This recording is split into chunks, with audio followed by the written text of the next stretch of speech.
As parents, we want our kids to come to us, not TikTok, for tough topics. That's why we at Nurtured First built body safety and consent. Inside this course, you'll get short, real-life scripts for using body terms, practicing consent, teaching your kids a no secrets and only happy surprises rule, and helping kids notice when they have an uh-oh feeling. Everything's broken down by age, from baby, toddler, to early elementary. Start today at nurturedfirst.com/body safety and use the code ROBOTUNICORN to save 10%. And just for full disclosure, this is our course.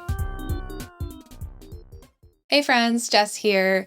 I'm really excited because today we are revisiting an old episode that we did on Does Sending Your Child to Daycare Ruin Attachment? And when I listened back to this episode, I was reminded of how much I loved this episode and want every parent to listen to it. So whether you're a stay-at-home parent, whether you're a working parent, I really think this episode is so needed on the dialogue that's happening right now around sending kids to daycare. I think that there's so much shame a parent can feel about it, and also internal conflict of, is this the right choice for me? Am I going to ruin my child if I send them even to preschool a few mornings a week? It can be really tough. And honestly, and I talk about this in the episode as well, I understand that feeling. And if you've listened to the show for any length of time, you know I've talked about the own guilt that I have and that I try and work through on being a working mom. This is something that I talk about a lot. If you're new to the show, it's the first episode that you're listening to. Just a quick introduction. My name is Jess. I'm a registered psychotherapist. I'm a mom of 3, and mostly I'm just human. And so I have the same feelings, whether or not intellectually I know that sending my child to daycare is okay. And I talk about that a lot in this episode. In this episode, you'll also hear my husband, Scott, talking. He is a dad of 3 and he is an engineer, and he's just so good at asking the hard, kind of skeptical questions that a lot of parents have, but maybe are afraid to ask or don't have a professional to ask. So I just love Scott's role on this podcast for that reason. I think he asks really important questions and helps us have important conversations. This is one of those important conversations. I hope it'll feel like a breath of fresh air for you, and you'll learn about how daycare can really be part of your child's attachment village. So without any further introduction, please enjoy this listen, and we'll talk to you again at the end of the episode.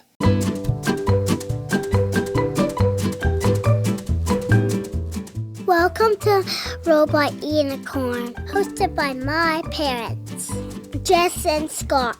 I hope you enjoyed the episode.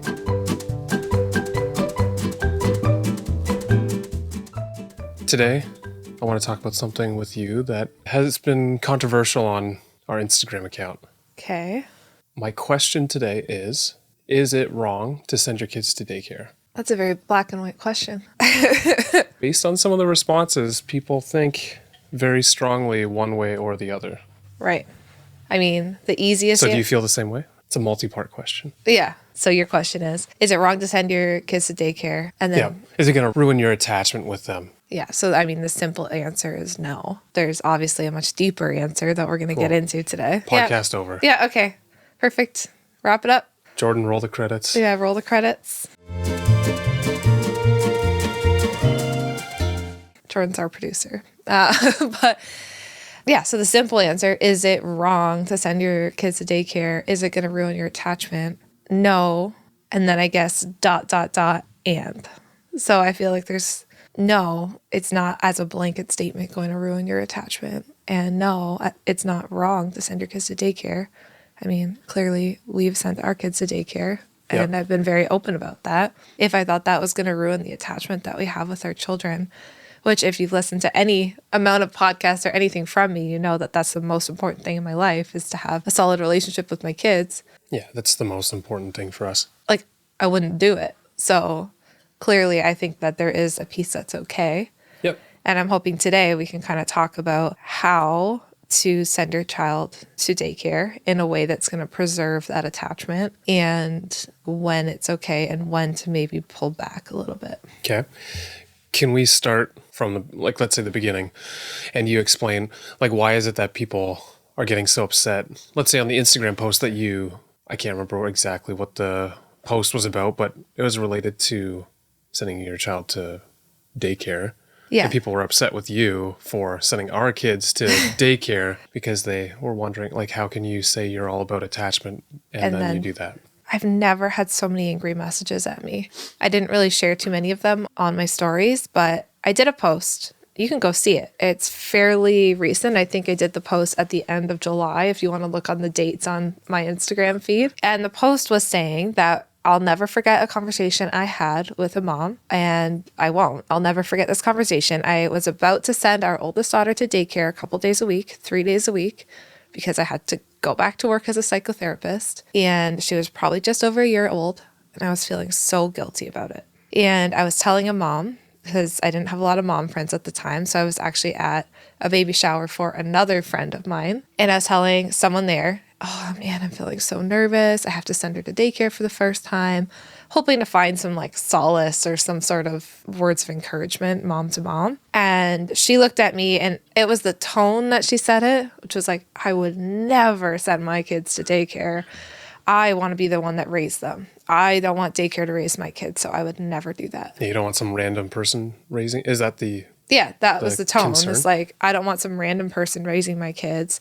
And then the conversation went more in depth, which is like, I chose to have these children, so I'm going to choose to be the ones who raise these children. And basically, like, I don't understand how you could go back to work after having a kid. Right. And I just remember, like, I felt so gutted by this person's comments and started wondering, like, yeah, what am I doing? Like, am I going to totally ruin my attachment with my daughter? And I had to go back to like the stuff I already knew. But when you have a comment like that and you're already in a really vulnerable place, it can just kind of take over your brain, right? So that's what I shared about on the Instagram feed. And I heard from so many moms who have heard the same comments. So a lot of parents were like, I've been there too. I feel so guilty. I struggle with this because either I need to work for my mental health or I need breaks for my mental well-being. I can't be a full-time stay-at-home parent. Or financially, I have to go back to work and I struggle with it. Like, there's so many reasons why children go to childcare, right? Yeah, I feel like in Canada, I mean, the government is trying to make it less expensive. So they're trying to get certified daycares to be $10 a day, which is amazing. And that's what we have. Yeah, we're so privileged here. But before this preschool that we have our child in, it was very expensive. It was very expensive. And I mean, just in general, everything is expensive. Right. And so, like, there's so many reasons why you might send your child to childcare and why you might not. Like, maybe it's too expensive to send them. Maybe you have to send them because otherwise you can't make finances meet.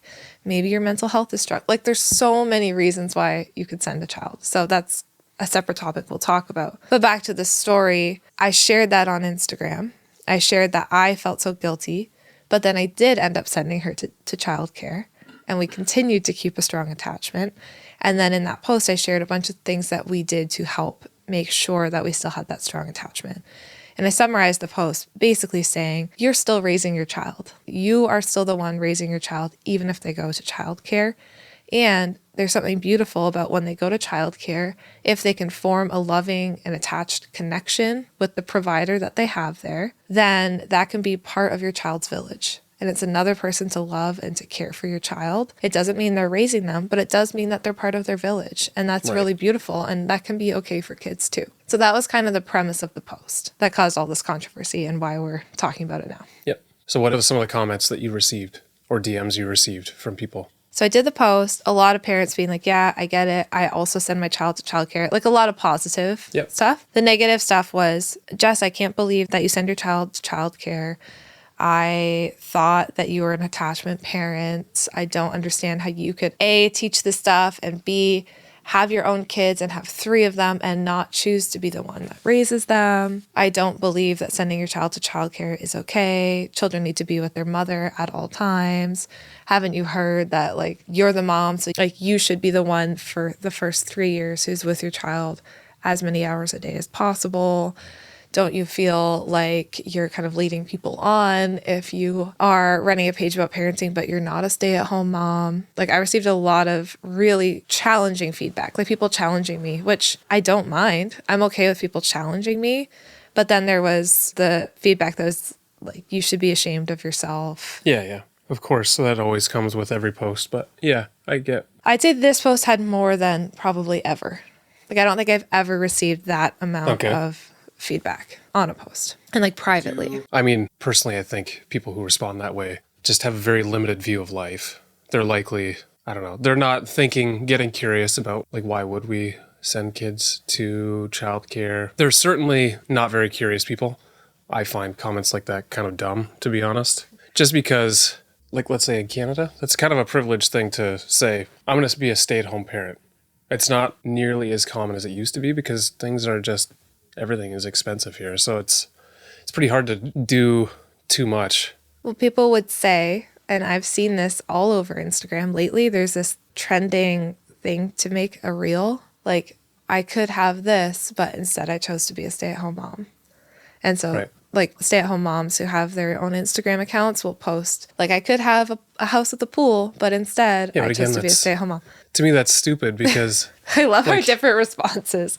You're just immediately angry. Well, yeah, because it's ridiculous. Because, I mean, we don't even own a house. Yeah. We own 2 vehicles that are both over a decade old. It's not like we're going out and buying all kinds of crazy stuff. The most crazy thing that we own is probably my 3D printer. Yeah. It's our biggest expense that we have. That's probably, well, it's not even that big of an expense, No. but it was probably the most crazy thing that we have. We don't have a lot of stuff, but it's still, things are expensive. Yeah. So unless you're going to move into the middle of nowhere and like maybe certain parts of the world, it's possible, but to me, those kinds of comments are stupid. Those kind of TikTok or Reels or whatever, those are all clickbait because that's not reality for many people at least.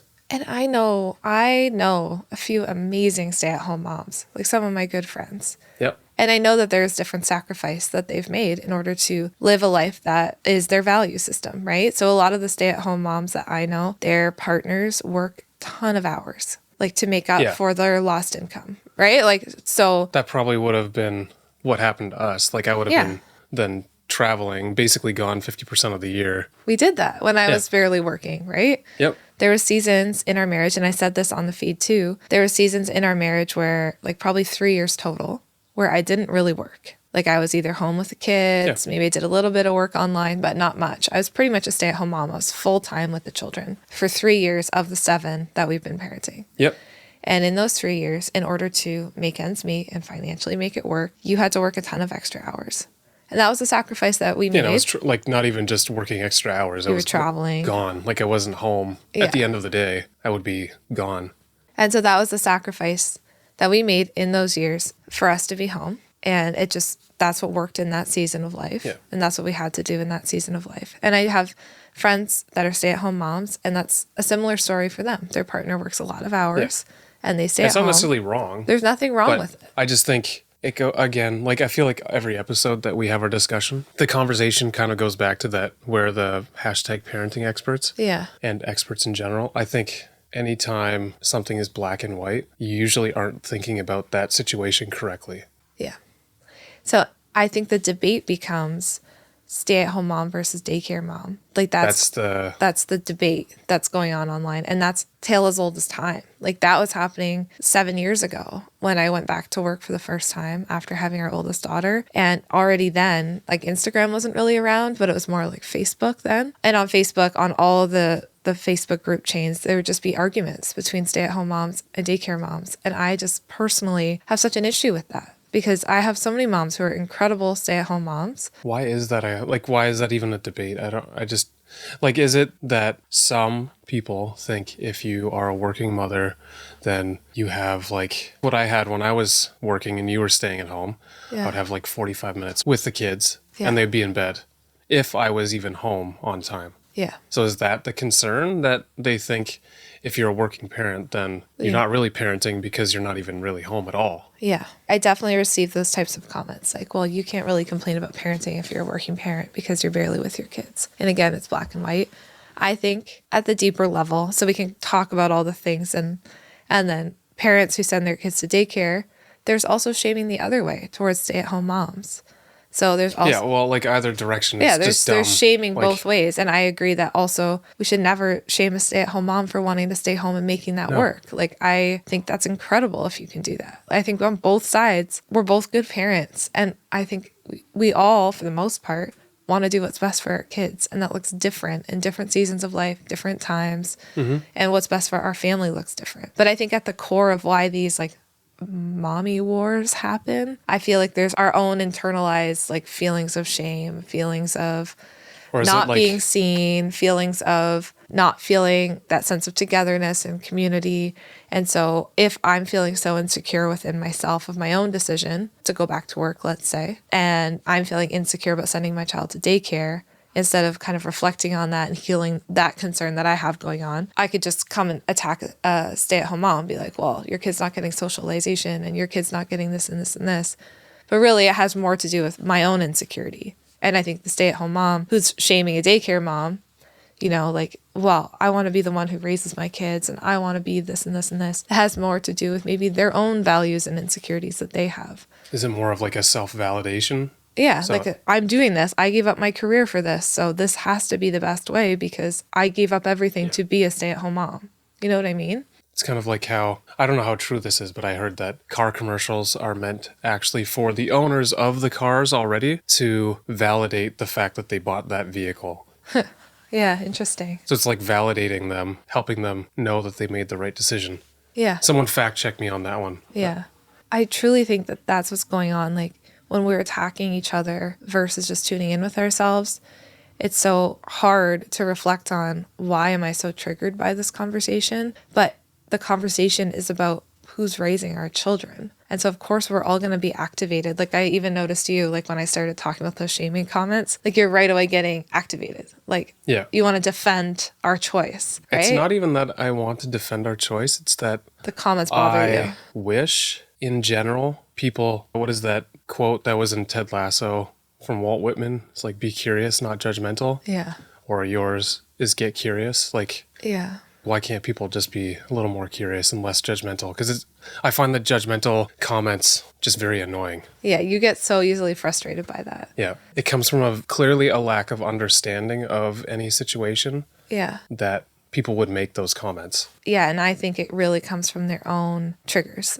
If I send my kids to daycare and I make a comment to a stay-at-home mom like, well, daycare's way better than being home with them because then they get socialization, they get to learn new things. I could never teach them this, blah, blah. And I start shaming a stay-at-home mom for staying at home. That's probably because I want to defend my reasons for sending my child to daycare and feel good about my decision. If I am a stay-at-home mom and I'm saying, I want to be the one that raises them and I don't want anyone else raising my kids. And I think when you send them to daycare, like you're basically wiping your hands of parenting. If I say that as a stay-at-home mom, has more to do with my own, like, I'm with my kids 24 hours a day, every single day. This is the hardest work. I want you to see that. And maybe I've given up my job or friendships or different alone time in order to do this. So it needs to be important. And instead of us just reflecting on why we feel the way we do and are we living aligned with our values or not, we start attacking other people. And that is the culture online. Like you look at Reddit threads and you look at, I don't look at Reddit threads anymore because Some people don't love you very much. They on don't there. love me very much on there. And I did it twice and it was really, really hurtful. So I decided to stop looking at Reddit threads or Facebook groups. And there's these mommy wars. Like we shame each other, but really it just comes internally. And we got to tune in with ourselves. And I think when it comes to the daycare conversation, when we started sending our child to daycare for the first time, I also was really activated by the whole thing because I hadn't been tuning in with myself. Like I hadn't been asking myself the question, how am I going to stay connected with her when we're apart? How do I truly feel about sending her to daycare a couple of days a week? Is this my values? Like, does this align with who I want to be as a parent? Like I hadn't done that kind of critical reflection. I was just sending her because I had to go back to work because I needed to. So I think when you can slow yourself down a little bit and start pausing, you might find out some more things about yourself. And maybe the question isn't so much like, is daycare right or wrong or yes or no, or should everyone send their kids to daycare? It's like, tune in with you. What's your values? What's your family's values? What works for you? And I think we need to do a lot more of that than blanket statements about whether or not it's the right fit. Yeah, right. Hey friends, so at pickup last week, our daughter asked Scott a truly kind of tricky question in front of her younger siblings. Scott was telling me that when he heard a question like this, he used to panic, but this time he had a plan. And he said to our daughter, "Thank you for asking. Let's talk tonight when we've got privacy." And that's a line that he learned straight from our new body safety and consent course at Nurture First. So this new body safety and consent course is taught by me. So Jess, if you listen to this podcast, you know me. I'm a child therapist and a mom of 3, and I have taught taught body safety and consent education for years. This course takes all my years of experience teaching this education and gives you calm, age-appropriate language for body parts, consent, and boundaries. You'll learn how to teach your kids that no means no. You'll learn how to teach them to read facial cues. You'll talk about safe and unsafe touch, and you'll even teach them about their uh-oh feeling. There's guidance inside this course for the real life stuff, like tickling that goes too far, and even the difference between a secret and a surprise. We made this course at Nurtured First because research shows that body safety education helps kids speak up sooner, and we want that for our family, for Scott and I, but also for you. So check the course out at nurturedfirst.com/bodysafety, and to save 10%, use the code ROBOTUNICORN. And just full disclosure here, we are the creators of this course, and we're so proud of it. So I guess my question next is, in the ideal world, like in an ideal situation, is being a stay-at-home parent better than sending your child to childcare? Again, I just feel like that's really hard to answer because, of course, let's say we have this ideal world where mom or dad is very mentally well. They're financially stable. They have maybe had a good childhood and they have all the tools that they need to take care of their baby so they can be calm and regulated for them. They have the space that they need. The environment's correct. All of these things. They have a village of support. So I think that's key. Like a lot of times now, daycares are paid village. We don't have grandparents nearby. We don't have family members that can help us out. Yep. So in an ideal world, yeah, a parent has a village. They have grandparents that can come and take care of the kids. They have aunt and uncles that will pour love into the children. Sure. In that ideal world, it's great to be home with your children. We can't underestimate the power of having a parent with you who is attached and attuned to your needs and shows up for you. That's incredible. Like, that's amazing. But I would say in so many cases, we don't have that ideal setup. And that's why we need childcare a lot of the time. For example, if a mom's not mentally well and she doesn't have a village around her, which is so often the case, and we know parenting in the early years, let's say you have a 15-month-old, it's all day, every day. Like often they wake up at night. It's a 24/7 responsibility. And if that mom is feeling so overwhelmed, and let's say she's not even going back to work, when she has another baby on the way or something, Yeah. and she's like, you know what? I have to send my child to daycare 2-3 days a week, even 5 days a week, so that I can get that break, so I can be mentally well to help them. I think that's beautiful. That's your village. Daycare can be part of your village. And that's why I really have an issue with saying a blanket statement either way. And I've seen quote unquote researchers talking about daycare and talking about how the presence of a parent and how that's the most important in the first 3 years. And we cannot deny that the first 3-5 years of parenting are incredibly important for a child long term. That is true. A child in the first 5 years of parenting needs to know their parent's going to show up for them. They need attunement. They need attachment. They need relationship. And this can still be done while having other people help take care of your kids. I think that's the important piece. Right. Does that answer your question? Yeah, I think it does. I really struggle with this one. And I had a lot of people sending me, again, quote unquote, research articles saying that it's bad to send your kids to daycare. And I think we have to talk about the quality of childcare and who we're sending our kids to. I do think that that's a really important piece of this conversation. But basically what our children need to know is in these early years is, do I have someone to trust that's going to take care for my needs and tune in with them in these early years?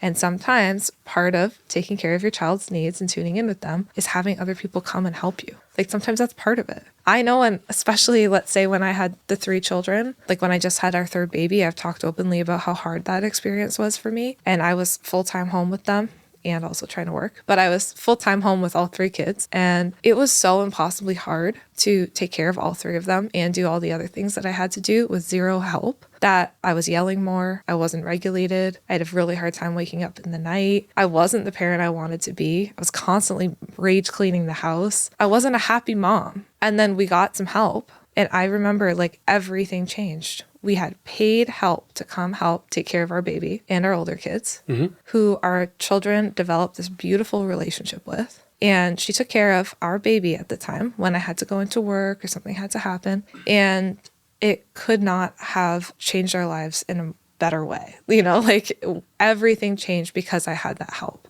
Yeah. I was able to show up. I was able to be a more present mom. I stopped yelling at the kids. I felt calmer in my body. I could handle the night wakings because I paid someone to help me with the kids.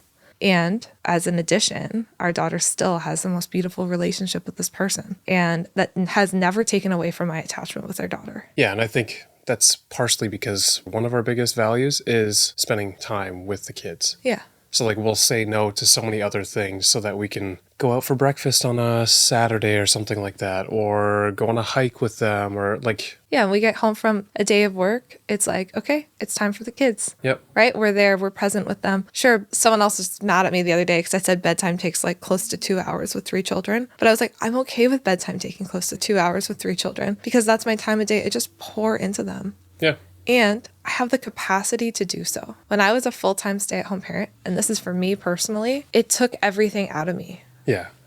I could, Basically, you, like, here you go. like, you would come home and I'd be like, I can't.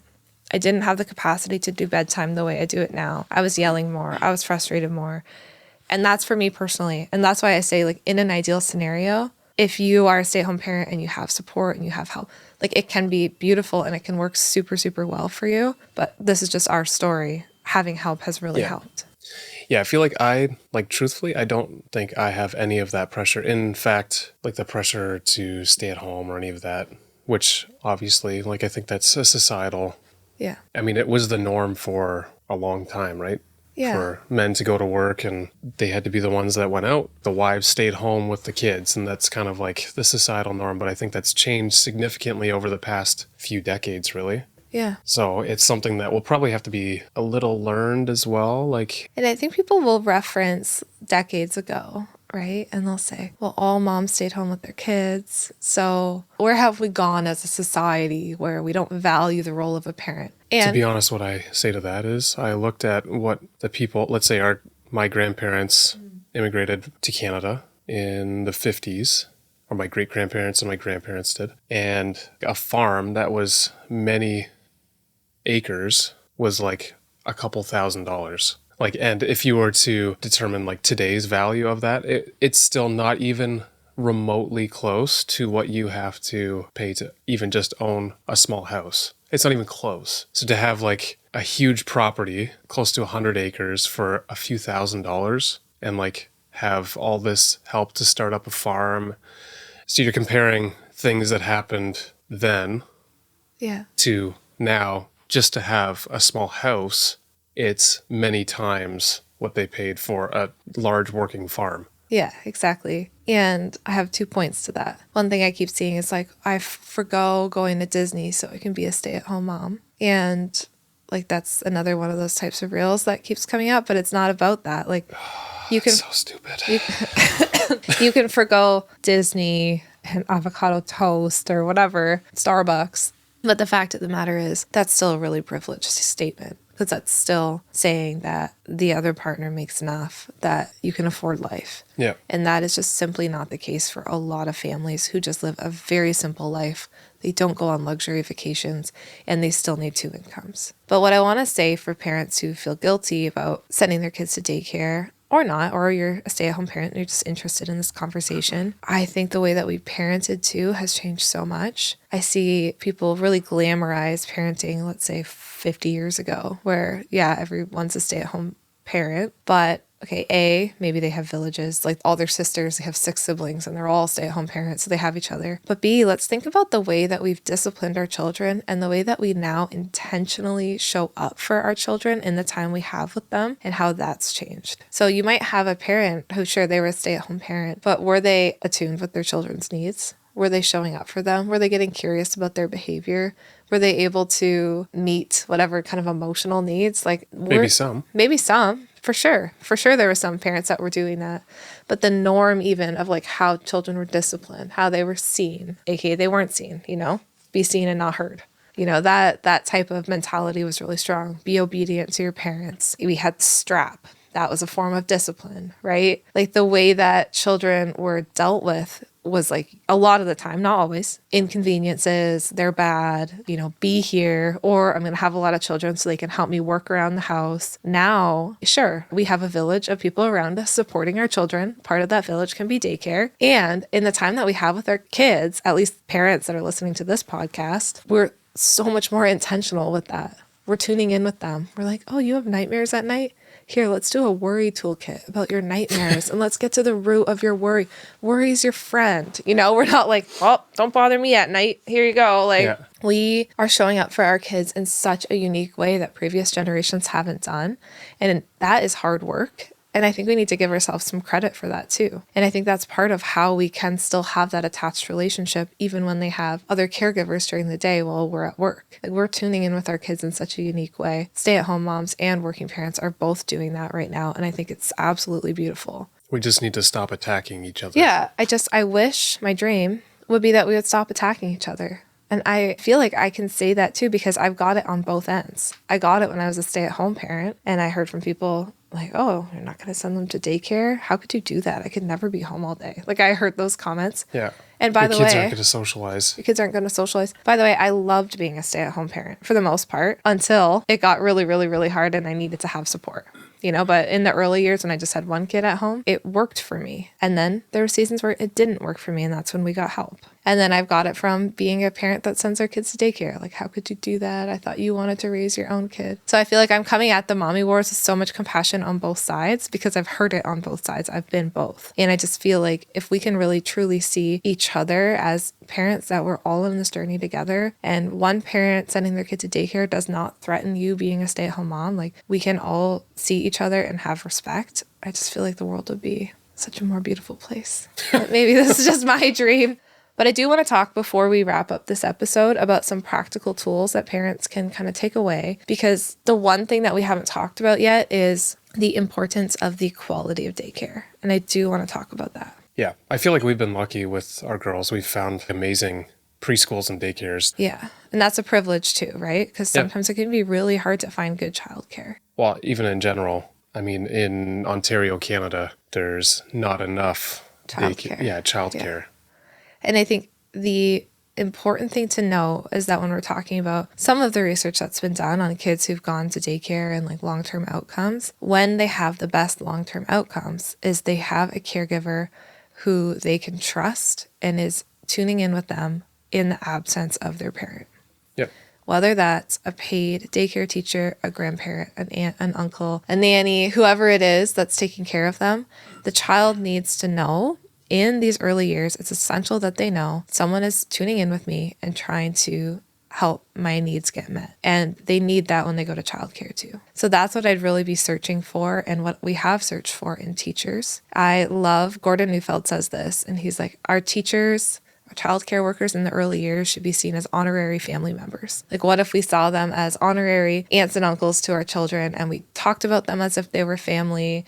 We colored pictures for them when we were at home. We would come in and be like, oh, you'll never guess what she did this weekend. She did this and this. You'll talk positively about the child in front of that teacher. Those are going to be the things that help your child also see that as an extension of their village, versus we're just sending them to school and they don't know who to turn to in your absence. A child needs to know who to turn to when their parent's not there. Yeah, that makes sense. That's essential. And I think that's the piece that's often missing from the daycare conversation is who's in charge. Your child needs to know. They need to look around the room and their eyes need to land on someone. And like, let's say our daughter, when she went to kindergarten, her teacher is absolutely incredible, her kindergarten teacher. And when she fell or stubbed her toe or something went wrong, she would look around the room and see her teacher and run to her for a hug. And that's what our children need when they're at school. So who are they turning to? Sounds good. You don't have comments on that? I don't have comments. Oh, I've never seen it. I agree.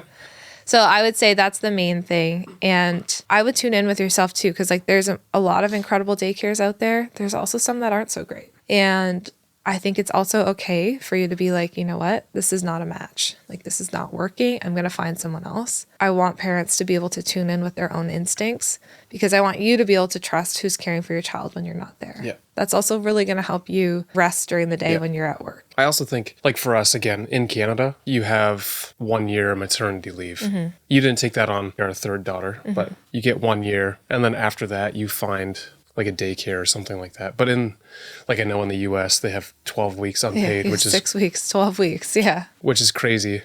But then you still have kind of an infant that you have a brand new baby that you're passing off. I would imagine, I don't know for a fact, but I would imagine it's even more difficult for them to find childcare and on top of that, really good childcare. And that's absolutely where the system fails moms and Yeah. babies and families in general. And we have to say that too, right? Like, Yeah. this Like is, it's not perfect in Canada, but No. I would say it's still significantly better than you what can our take American 18 counterparts. months off, right? Like, Yeah, that's you can wild. take up to 18 months. Yeah, exactly. You can take 18 months off and then send your child. But when you have to send a 6-week-old child off, that's really difficult. And I think that that's where a lot of the moms come in, like, I could never do that, right? And I understand that because in those early years, like, all your body wants is to be with your baby. Yeah. And it Isn't makes like 12 so weeks much you're sense. like basically just healed from Yeah, the you're birthing just- experience? Like, just out of the 4th trimester. Like, you're just out of the 4th trimester. So of course you're not going to want to be away from your baby. And I think if that's what your body's saying, like, I want to be with my baby and you can make it work to be home, like, by all means, stay home with your child as long as you can. But if you can't, like, for all the reasons that we've talked about and you have to get help, try and see how you can find someone who's going to be able to provide your child with that love, the snuggles, the closeness, all of those things that they do require in those early years. And that's essential. And children need that. And I don't want to skip over that piece. And that's why I said at the beginning, when you're like, is it okay to send your kids to daycare? It's that yes and. Like, yes, it's okay to send your kids to daycare, and who's caring for them when you're not there? We do need to tune in with that. and how are you caring for them when you're in their presence? Yeah. And how do you care for them Yeah. when you're back with them? How do you, and this is something I always say, and like I say it in my separation anxiety course, how are you delighting in their reunion? Right? It's like when you see your child after a day apart, how are you putting your phone away, looking your child in the eyes, having open arms, greeting them, asking them about their day? Okay, they don't want to tell you about their day. That's fine. Like, you're still tuning in. You're saying, oh, what's the time you laughed today? What's the time that felt difficult today? You're having family meals together. Not to put so much pressure on your plate either. I don't want parents to listen to this and be like, oh my goodness, it's so many things I have to do. But I do think we don't want to dismiss, sometimes in these things that we talk about, it's like, well, just don't feel guilty. It's fine. But again, it's tuning in with, well, how are we meeting that need of the child and meeting your own need as a parent for closeness with your child when you are with them? I think that's really important as well. There's a lot of factors. Like, is it okay to send your child to daycare? Yes, of course. Like, sometimes we need to. And who's taking care of them when you're not there? And how do you care for them when you are there? Like, there's just so many factors. And I hope this conversation will not be as black and white as other conversations that you've heard. And I hope it will give you some relief and some compassion, because these decisions are hard to make. And like, I get it. It's really hard. And it's hard to transition to, you don't have this because you've always been a working parent. But it's hard to transition from being a stay-at-home parent to a working parent. Right. Like, there's been lots of times where I've been like, oh, I wish I was still home with them full time. Yeah. But I mean, that's never been an option for me anyway, really. yeah, you've never had that option. Yeah.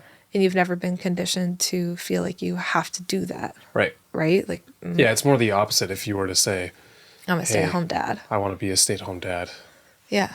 That would be probably more frowned upon. Yeah. Like, there's times where I'm like, oh man, it would be so nice to still be home with them. But that's not the season that we're in right now. And that's okay. I still show up for them in a million ways.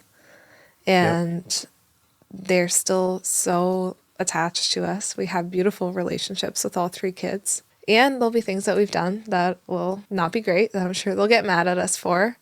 But I can rest knowing that we still have these beautiful relationships. We are 1,000% the ones still parenting them. Yeah.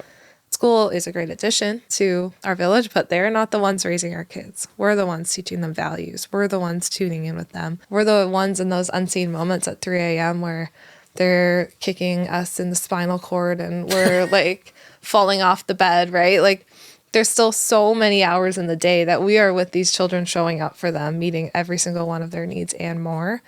And I just also want to remind you that if you are a parent who sends your child to daycare, like, you're still doing that work and it's important. And if you're a stay-at-home mom or parent and you're listening to this, like, the work you're doing is incredibly important as well. Like, we're all just doing good work. So let's love on each other a little bit more and stop fighting. Stop this war. Stop this war and see that we're all just doing our best. And that's all I got for Okay. today. Sounds good. We'll see what the people I really want you think. I really want your feedback. Send us a DM on Robot Unicorn. Let us know. Because I actually feel like this one might need a follow-up. Like, I feel like there's going to be questions. There's going to be... Yeah. And we could do that too. Yeah. So I think this episode might need a follow-up. Maybe we should put our email in the show notes that people, if they want to email our Do you want to email us? Yeah. We would love to get an email from you. Email is old-fashioned, isn't it? Do people still do that? I don't know. I guess we'll find out. Yeah, we'll put the email in the show notes and then email us. And just know that Scott asks me probably 15 times a day if I've heard from anyone, how they're liking the podcast, what they're saying. So, like, we genuinely want to know. Like, we're reading your messages. If you have any constructive feedback, we're always open to hearing that too. We're reading your constructive feedback. We want to know. So please, let us know. And maybe we'll do a follow-up on this one. Sounds good. Thanks for listening today. Thanks for listening. Talk soon.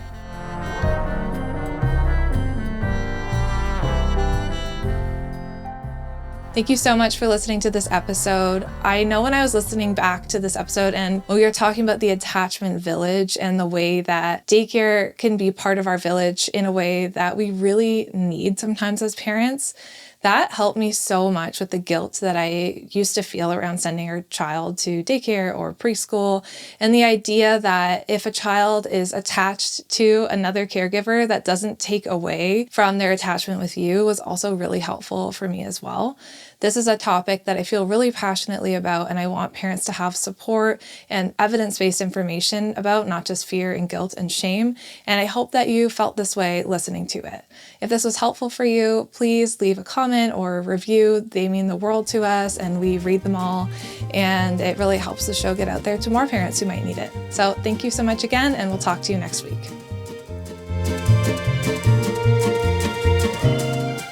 Hey friends, thank you so much for listening to today's episode. We are glad that you are here. If you enjoyed today's episode and found it interesting, we'd really appreciate it if you'd leave a rating and a review. Scott and I actually sit down together and read them all. A 5-star rating helps us share our podcast and get these important messages out there. Thank you so much for listening, and we can't wait to talk to you again next time.